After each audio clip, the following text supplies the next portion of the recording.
இயேசுவே உம்மை ஆராதிக்கின்றோம், எம் வாழ்வை உமக்கு அளிக்கின்றோம், உம்மை அன்பு செய்கின்றோம்.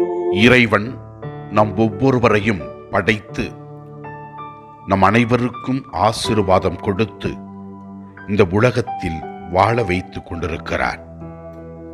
திருமுழுக்கு பெற்ற ஒவ்வொருவரும் கிறிஸ்துவின் நற்செய்தி பணியை செய்ய அழைக்கப்பட்டிருக்கிறார்கள் என்றும், அவருடைய அழைத்தலை உணர்ந்து நம்முடைய சொல்லாலும் செயலாலும் நாம் கிறிஸ்துவிற்கு சான்று வாழ்க்கை வாழ வேண்டும் என்றும், அதை புனித சின்னப்பர் எவ்வாறு செய்தார் என்றும், கிறிஸ்துவை அறியாத மக்களுக்கு எவ்வாறு கிறிஸ்துவை அறிவித்தார் என்றும், அதன் மூலமாக தன் வாழ்க்கையின் நிறைவை எவ்வாறு கண்டார் என்பதை தெல்லம் தெளிவாக விளக்கி கூறுகிறது முதல் வாசகம்.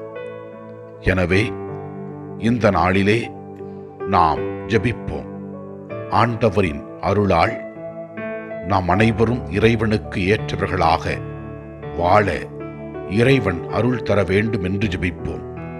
இறைவா, நீர் கொடுத்த வாழ்க்கைக்காகவும் நீர் கொடுத்திருக்கிற அழைத்தலுக்காகவும் உம்முடைய ஆசீர்வாதங்களுக்காகவும் நாங்கள் உமக்கு நன்றி கூறுகிறோம், உம்மை ஆராதிக்கின்றோம்.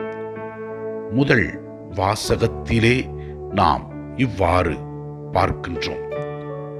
எருசலேம் தொடங்கி இவ்விரக்கம் மாநிலம் வரை எங்கும் சுற்றி கிறிஸ்துவின் நற்செய்தியை அறிவிக்கும் பணியை முடித்துவிட்டேன் என்றும், கிறிஸ்துவின் பெயரை கேள்விப்படாத இடங்களில் நற்செய்தி அறிவிப்பதே என் நோக்கமாயிருந்தது என்று தெல்லம் தெளிவாக தன் வாழ்க்கையின் மூலமாக எவ்வாறு இறை பணியை செய்தார் என்பதை புனித சின்னப்பர் விளக்கி கூறுகின்றார்.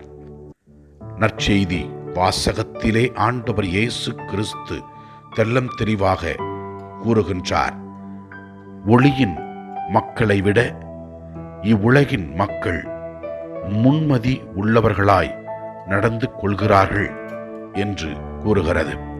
இயேசு ஆண்டவர் நம் அனைவருக்கும் அழைத்தலை கொடுத்திருக்கிறார். அந்த அழைத்தலை உணர்ந்து நாம் ஒளியின் மக்களாக, இயேசுவின் நற்செய்தியாளர்களாக, இயேசுவின் சீடர்களாக நம்முடைய சொல்லாலும் செயலாலும் விளங்குவோம். அப்போது இறைவன் நம் அனைவரையும் நிறைவாக ஆசீர்வதிப்பார்.